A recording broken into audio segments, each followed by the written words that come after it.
Okay, guys, it's time for Merlot in a movie. This is Shack Out on 101, starring Keenan, Wynn, and Lee Marvin, dating from 1955.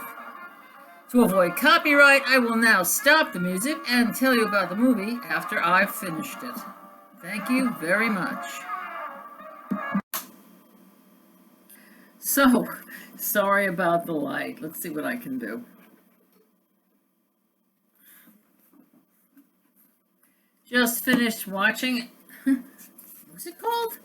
Shack Out on 101. Should have said, there was no shack up involved. And this was a 1955 noirish movie with Lee Marvin, Keenan Wynn, one of those post-war anti-commie nuclear secret movies. I just watched it. There was a recommendation on YouTube that they said this is a very mixed bag kind of movie, and as I was watching it, I was flipping back and forth, looking for stuff on Craigslist. So I will jog my memory with what I have here.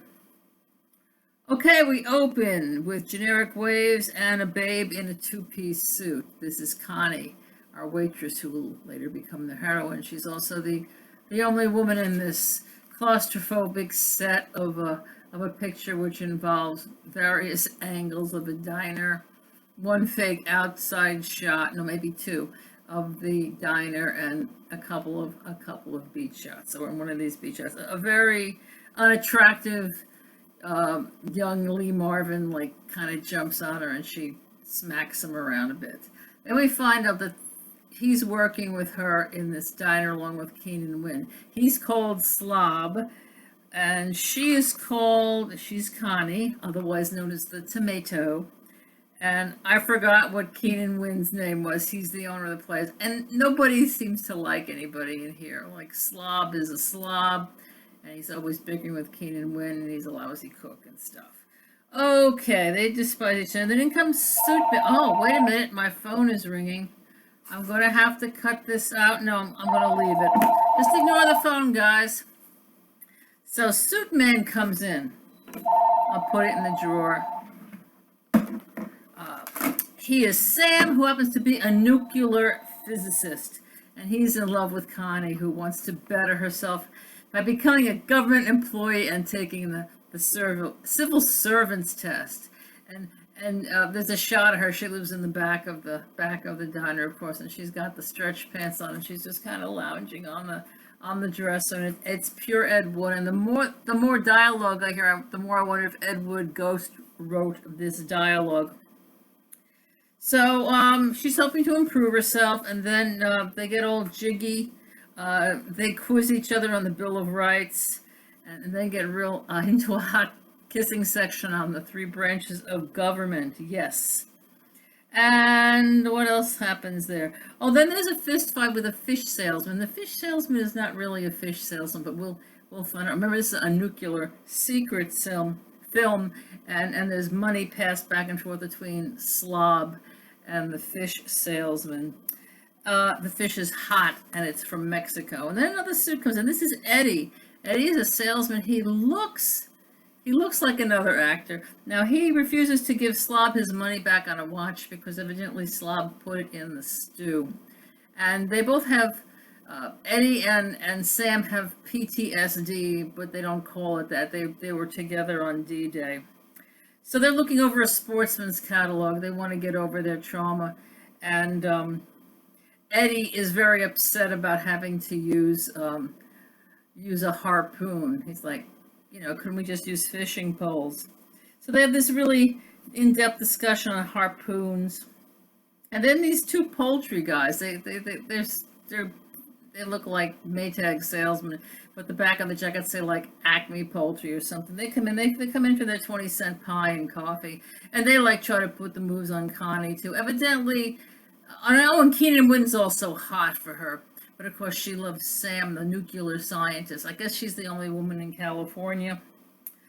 And then the shift's over. Slob pulls out of his locker a one-person viewfinder and looks on this like some kind of chemical formulas in it, like E equals MC squared, and we realize that Slob is not who we think he is. And Eddie and Wynn talk about the war, and Wynn confesses he has the hots for Connie, but there's been no spark, so he has no chance with her. And then there's the weightlifting scene that Keenan, Wynn, and Lee Marvin are lifting weights, like lying on the counter, like their sweaty bodies are on the counter, and they're doing the press-ups, and they're doing these barbells. Then they have a pec war, and then they do a thing like who has the best legs. It's very odd. And then after a clinch on the beach, we do see the beach again, Connie confesses to Sam that she has mood swings and thinks that he doesn't really like her and that he doesn't want to take her out because, she doesn't even have a government job. And then Fishman makes a deal of some kind with shells. Evidently, Sam uses the shells for part of his therapy. And, but it's really all about this new element that's better than hydrogen, and Mr. Gregory is a potential buyer. I don't think we ever see Mr. Gregory, because like I said, after a point, I just stopped looking. I'm also warm because I finished my Merlot about half an hour into the movie. What else is happening here? Then this other guy shows up. A screech is heard outside. Very nice Foley, like the only Foley you hear in the whole thing. And this third man comes in. I forgot what the hell his name was. Some professor has disappeared, and another professor had disappeared. The nuclear professors are disappearing, and this guy goes like, I don't understand. I didn't think he was going to commit suicide. First time he went on your boat, Lee Marvin, he somehow died. I don't understand. So Marvin knifes him in the back. Now Connie heard the conversation but did not see the murder. Now she doesn't want to swear allegiance to the government, or rather she says to Sam, like, should I swear allegiance to the government? And he says, no, Sam. Sam says you really should, because anybody, regardless of race or anything, can work for the government, and then you get a nice pension. And she goes, but what if you're a traitor? And so she and Sam have a bit of a blow up. And then she starts to come on to Lee Marvin, and he goes like, oh, you smell good. And she's like, oh, it's just soap and water from the dishes. And he goes, oh, it's a good thing it's not perfume. Perfume is a tent on a beautiful woman. That's one of those things that was an outstanding piece of dialogue. So then Connie and George have a tender moment. Oh, George is Keenan Wynn. So he goes, no, it's not going to work. No sparks, no fun. In other words, I don't want to be like sloppy seconds. And then on the beach, we find out somehow that the poultry men they're really G-men. They're federal agents, which I believe because they're total incompetence. And then annoying and strange-looking snorkels are donned in the diner as the snorkeling equipment has come in. And then they harpoon a stuffed swordfish that happens to be on one of the walls. It was, remember, who was it? Sam? Sam or the salesman is afraid to use weapons. Okay, so the P-men take off. Connie sees all that's going on. The body that Slob stabbed is found. The fisherman reappears, and it turns out he's the one that dumped the body, but he didn't weigh it right. Now, we don't see any of this stuff. It's all done in dialogue. This movie is 98% dialogue and 2% fist fights and iron pumping. So then Connie calls the cops because she knew that the soft-handed truck drivers weren't really truck drivers. And then she confronts Lee Marvin and said, because evidently somebody burgled Lee Marvin's locker. And she's like, well, why aren't you calling the cops? Oh, there's been a robbery, but nothing's missing except a man's life. And now we're on page 6.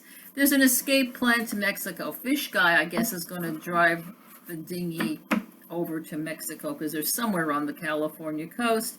Slob threatens Connie with a knife. This is a great thing. She's pinned up against the wall, and he's got the kitchen carver. He's going whack, whack, whack, whack, whack, whack. And then Slob and Sam had a fist fight. Then there's a second outdoor day for night scene with the boat coming. There is a shootout, and the harpoon was used. Well, guess who uses the harpoon? That's right, Mr. PTSD, who watch salesman who didn't want to use a harpoon. And so at the end, there's a clinch between the waitress and I forgot which guy it was. Keenan amusingly puts a sign up on next to the cash register that says "Cook wanted," because of course the cook is dead, and then he puts another one that says "Waitress wanted." Absolutely a waste of your time. So never watch Shack up on 101. The end.